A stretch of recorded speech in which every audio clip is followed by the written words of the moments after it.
नमस्कार दोस्तों, जागतिक क्लासेस में आप सभी लोगों का स्वागत है। आज 23 जुलाई 2026 का करंट अफेयर्स देखेंगे। मैं पहले भी बता चुका हूं कि हम क्वेश्चंस के माध्यम से पूरे करंट अफेयर्स को कवर करने की कोशिश करते हैं।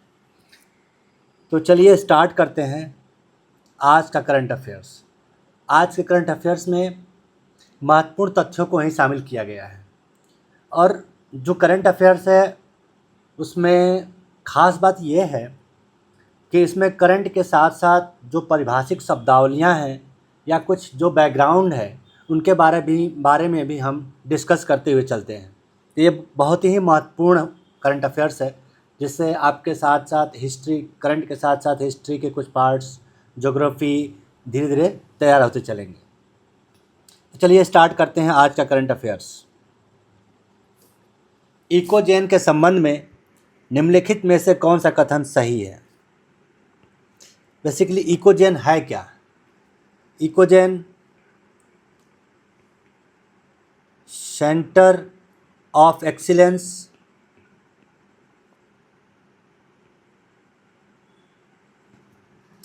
On innovation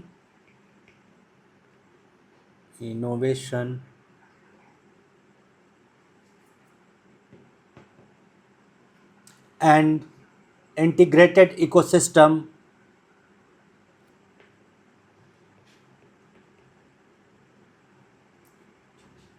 sorry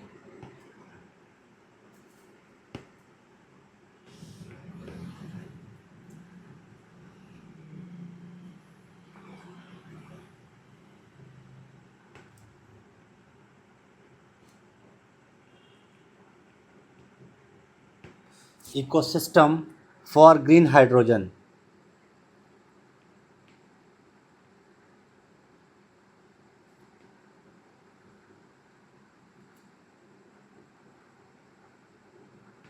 green hydrogen यह इकोजेन है। इकोजेन के संबंध में निम्नलिखित कथन में कौन सा कथन सही है? यह दिल्ली आईआईटी में स्थापित किया जा रहा है। नहीं, यह देखिए अभी शुरू किया गया। भारत आईआईटी कानपुर ने ग्रीन हाइड्रोजन के लिए उत्कृष्टता केंद्र स्थापित करने की योजना बनाई। यह पहल उत्तर प्रदेश ग्रीन हाइड्रोजन नीति 2024 के अंतर्गत स्वीकृत की गई है। ठीक है, तो यह किससे संबंधित है? ग्रीन हाइड्रोजन हेतु उत्कृष्टता केंद्र है। यह ग्रीन हाइड्रोजन संबंधित वैज्ञानिक अनुसंधान और औद्योगिक अनुप्रयोगों के बीच सेतु का कार्य करेगा। अच्छा, केंद्र को उत्तर प्रदेश नवीन एवं नवीकरणीय ऊर्जा विकास अभिकरण यानी यूपी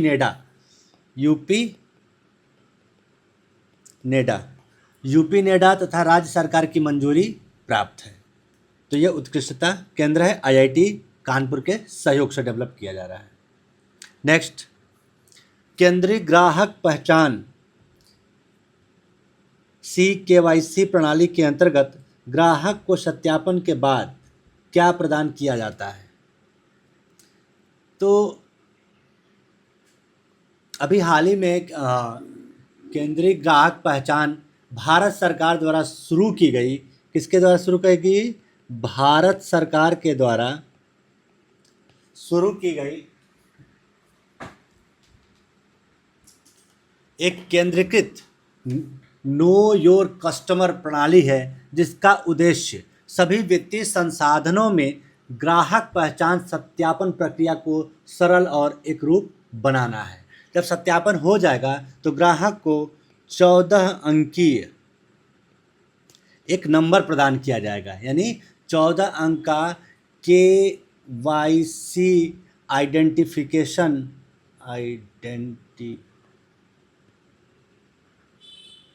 आइडेंटिफिकेशन नंबर प्रदान किया जाएगा। ठीक है, यानी कि किन प्रदान किया जाएगा, यानी किन संख्या प्रदान की जाएगी। ठीक है, यह कितने अंक का होगा? 14 अंक का। CKYC रजिस्ट्री का संचालन केंद्रीय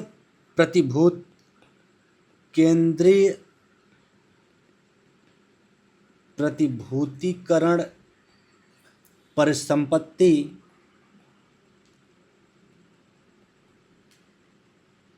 पुनर्निर्माण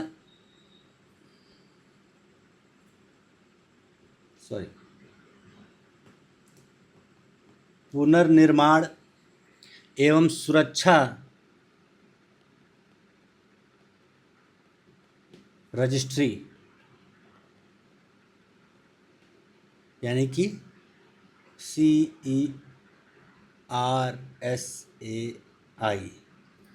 द्वारा किया जाता है। इस CKYC का क्या लाभ होगा? बार बार KYC दस्तावेज जमा करने की आवश्यकता समाप्त हो जाएगी।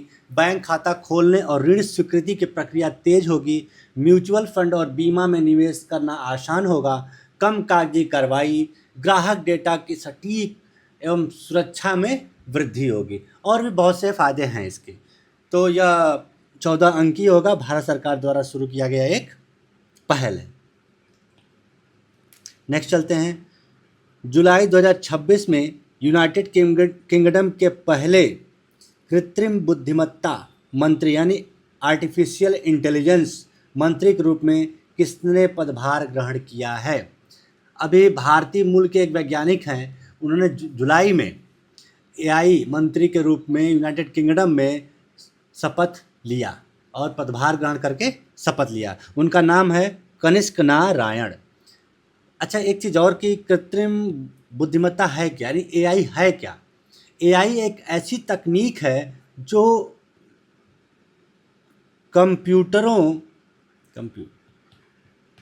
कंप्यूटरों को इंसानों की तरह सोचने और समझने की क्षमता प्रदान करती है। सीधे शब्दों में कहें तो यह मशीनों को बुद्धिमान बनाने की कोशिश है ताकि वे खुद से काम कर सकें, सीख सकें, समस्या का समाधान कर सकें। इसका मतलब है कि AI वाले कंप्यूटर चीज़ों को पहचान सकते हैं, भाषा समझ सकते हैं, फैसले ले सकते हैं और अनुभव से सीख सकते हैं। तो कुल मिला के AI यही है, यानी कंप्यूटर को ज्ञान प्रदान कर देना।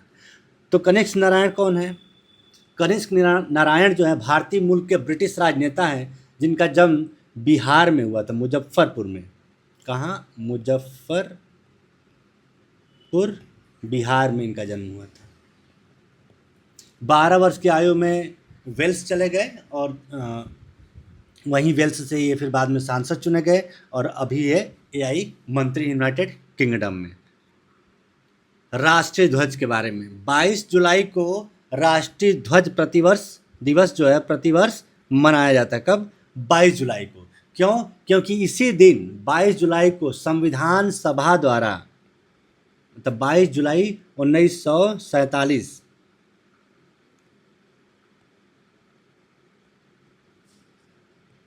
को संविधान सभा द्वारा भारतीय राष्ट्रीय ध्वज तिरंगे को औपचारिक रूप से अपनाया गया था। इसीलिए 22 जुलाई को राष्ट्रीय ध्वज दिवस मनाया जाता है। चलिए थोड़ा सा इतिहास के बारे में जान लेते हैं। सबसे पहला प्रयास यानी 1904 से 6 के बीच में सिस्टर निवेदिता थी, एक सिस्टर निवेदिता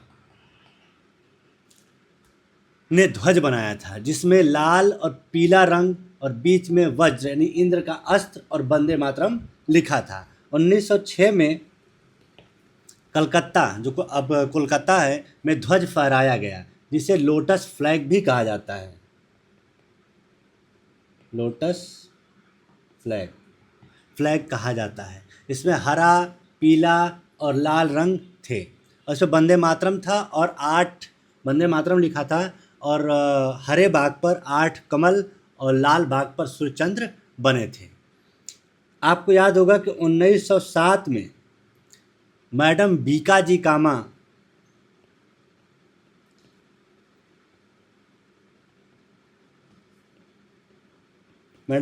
कामा ने जर्मनी के स्टटगार्ड में ध्वज फहराया था जिसे बर्लिन समिति ध्वज कहा गया। यह केसरिया, पीला और हरा रंग का था और इस पर सप्तर्षि यानी 7 तारे बने हुए थे। ठीक है। धीरे धीरे ध्वज का स्वरूप बदलता गया और बाद में 1921 में देखें तो महात्मा गांधी ने एक ध्वज का प्रस्ताव रखा जिसमें लाल, हरा उसमें और सफ़ेद और चरखा जोड़ने का सुझाव दिया था। इस ध्वज का जो निर्माण है पिंगली पिंगली वेंकैया वेंकैया ने डिजाइन किया था। 1931 में स्वराज ध्वज अपनाया गया जिसमें केसरिया, सफ़ेद और हरा रंग और सफ़ेद भाग पर चरखा बना था। अब वर्तमान ध्वज का आधार बना। तो 22 जुलाई 1947 को संविधान सभा ने वर्तमान तिरंगे को अपनाया जिसमें केसरिया, सफ़ेद और हरा रंग है। ठीक है। बीच में अशोक चक्र है।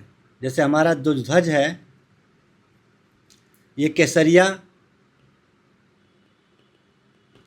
सफ़ेद और हरा। तो जो सफ़ेद भाग है इसमें एक अशोक चिन्ह है, अशोक चक्र है जो नीले कलर का है, नीले रंग का है। ठीक है। ओके। बाकी रंगों का प्रतीक आप जानते हैं, केसरिया सबसे ऊपर है जो साहस और त्याग का प्रतीक है। सफ़ेद जो बीच में है वो शांति और सत्य का प्रतीक है। हरा उर्वरता, समृद्धि और विकास का प्रतीक है। अशोक चक्र धर्म और कानून की शाश्वत चक्र है। 24 तीलियां 24 घंटे का प्रतीक है जो निरंतर गति और प्रगति का संदेश देती है। ठीक है। ओके, नेक्स्ट चलते हैं। वित्तीय समावेशन सूचकांक के संबंध में कौन सा कथन सही है? अभी हाल ही में भारतीय रिजर्व बैंक आरबीआई ने 25-26 के लिए वित्तीय समावेशन सूचकांक जारी किया। यह सूचकांक मार्च 2025 में इस सूचकांक में 67 पॉइंट से बढ़कर मार्च 2026 में 70 पॉइंट हो गया। यानी कि सूचकांक में यह वृद्धि मुख्य रूप से उपयोग यूजेस के सुधार के कारण हुई, जो देश में वित्तीय सेवाओं के बढ़ते उपयोग और वित्तीय समावेशन के गहराने को दर्शाता है। प्रश्न ये आता है कि वित्तीय समावेशन है क्या? बहुत ही परिभाषिक शब्द है, इसे ध्यान से समझने की ज़रूरत है। वित्तीय समावेशन एक ऐसी प्रक्रिया है जिसके तहत सभी वर्गों के लोगों, यानी सभी वर्गों के लोगों, विशेषकर गरीब, वंचित या सीमांत समुदाय, जो हाशिए पर लोग हैं, को सस्ती, सुरक्षित और नियमित वित्तीय सेवाओं तक पहुंच प्रदान करने का प्रयास किया जाता है। इसका उद्देश्य क्या है कि हर नागरिक को बैंकिंग, बचत, ऋण, बीमा और डिजिटल भुगतान जैसी सेवाएं प्राप्त हो सके ताकि वे आर्थिक स्थिति में सुधार हो सके और गरीबी से बाहर निकल सके। यही है वित्तीय समावेशन। इसके लिए सरकार बहुत सी योजनाएं चला रही हैं, जैसे खाता खोलना, जनधन योजना, विभिन्न तरह की सरकारी योजनाएं, वो सभी क्या है ना, बैंकों तक लोगों की पहुंच को सुनिश्चित करना है। ठीक है। तो इसका आंसर हो जाएगा 1।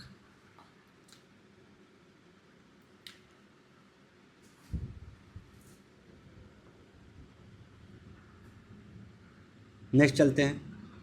Core industry index. Core industry में कौन कौन सी इंडस्ट्री हैं ये भी देखेंगे।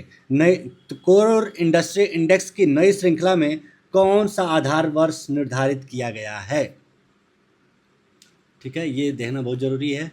हाल ही में केंद्र सरकार ने एक पहले जो इसका जो आधार वर्ष था 2011 और 12 था, इसे बदलकर इसके स्थान पर 2022 और 23 रखने का प्रस्ताव दिया है। यानी कि इसको आधार माना जाएगा।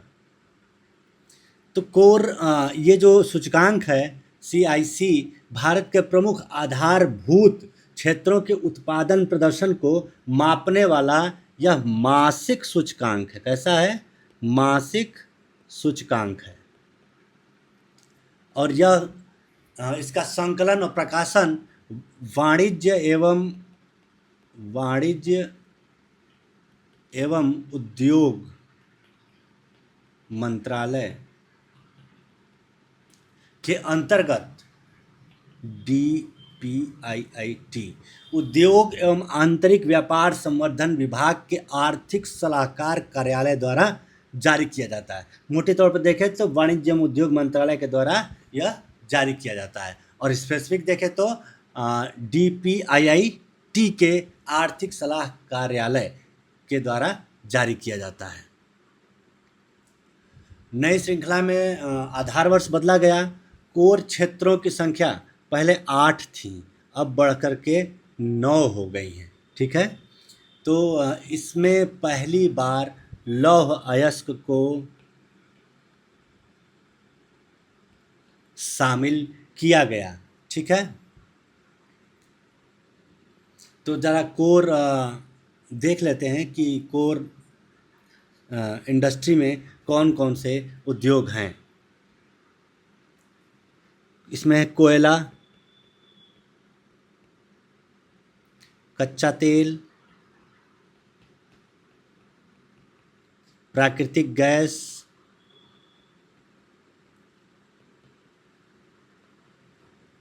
रिफाइनरी उत्पाद,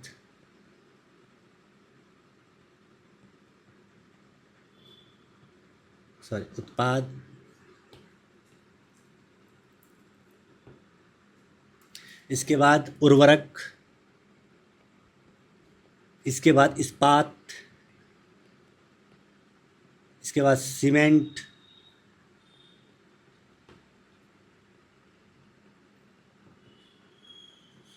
बिजली, और 9वां है लौह अयस्क।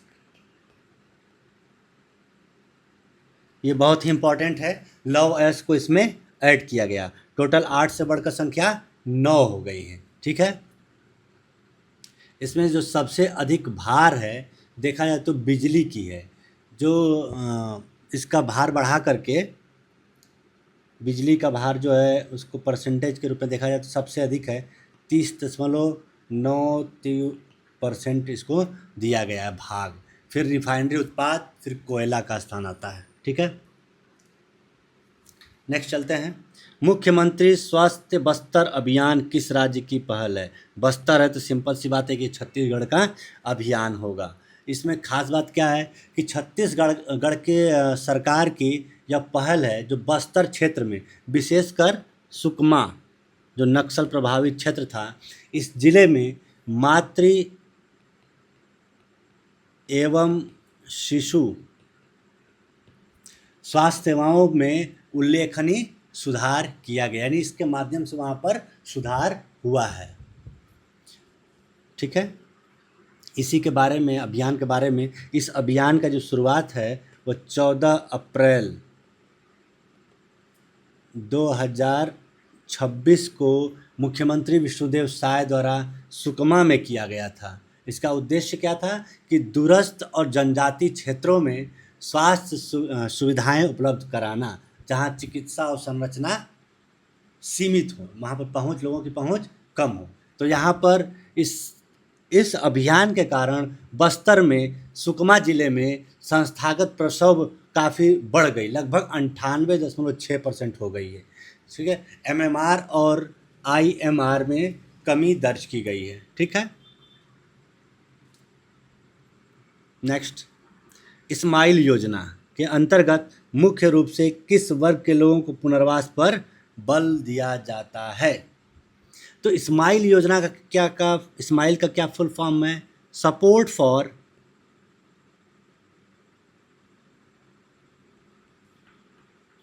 Support for marginalised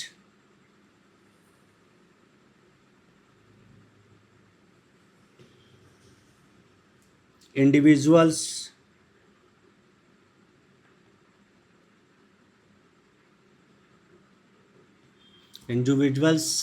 for livelihood and enterprise.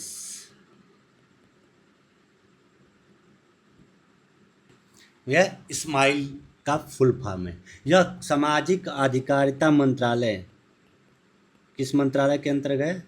सामाजिक न्याय एवं अधिकारिता मंत्रालय के द्वारा शुरू किया गया था। मंत्रालय के द्वारा शुरू किया गया था। इसके अंतर्गत देश के 216 शहरों में भीख मांगने में लगे 10,002 से अधिक व्यक्तियों का पुनर्वास किया गया है। ठीक है, भीख मांगने वाले व्यक्तियों का पुनर्वास किया गया है।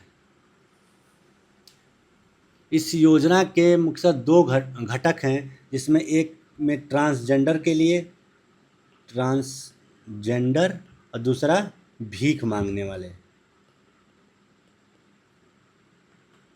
वाले का व्यापक पुनर्वास करना, यानी ट्रांसजेंडर व्यक्तियों के कल्याण हेतु व्यापक पुनर्वास करना और भीख मांगने वाले व्यक्तियों का पुनर्वास करना। इसमें दोनों घटकों को शामिल किया गया है। ठीक है, नेक्स्ट चलते हैं।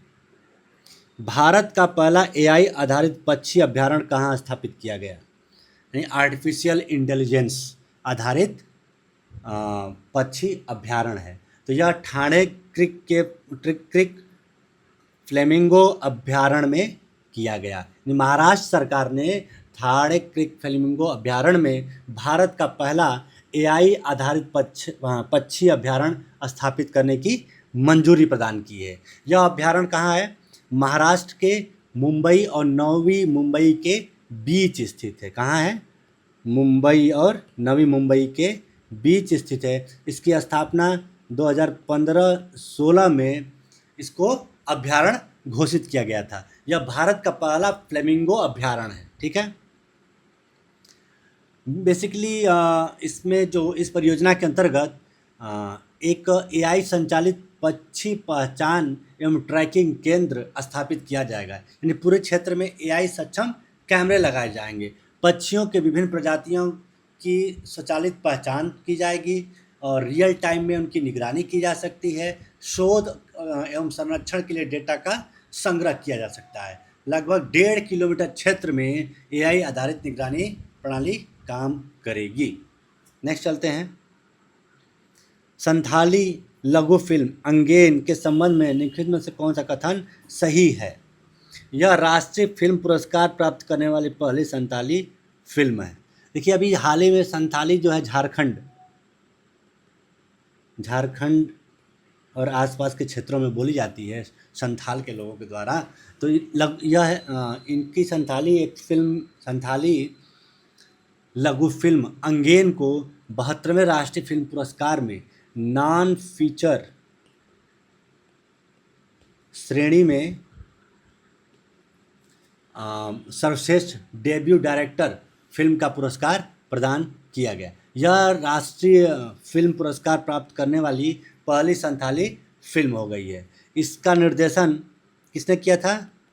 रविराज मुर्मू।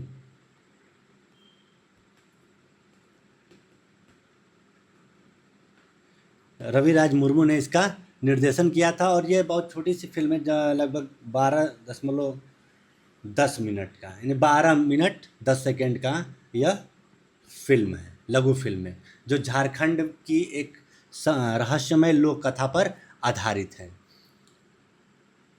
तो इसका जवाब हो जाएगा ए। तो थोड़ा संथाली भाषा के बारे में जान लेते हैं। संथाली भाषा 8वीं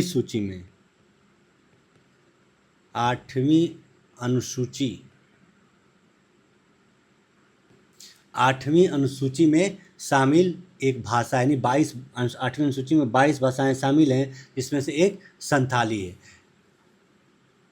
इस संथाली को 22 भाषाओं में कब शामिल किया गया? 92वें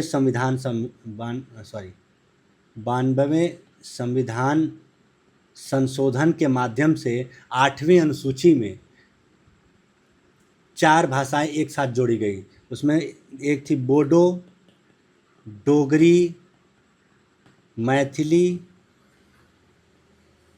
और संथाली। ये 4 भाषाएं 92वें संविधान संशोधन 2003 के तहत इसको जोड़ी गई थी। संथाली भाषा की एक लिपि है जिसका नाम है ओल लिपि, ओल चिकी इसका नाम है, लिपि, जिसका विकास पंडित राधा मुर्मू ने 1925 में किया था। तो आज का करंट अफेयर्स यही समाप्त होता है। फिर कल हम मिलेंगे नए करंट अफेयर्स के साथ।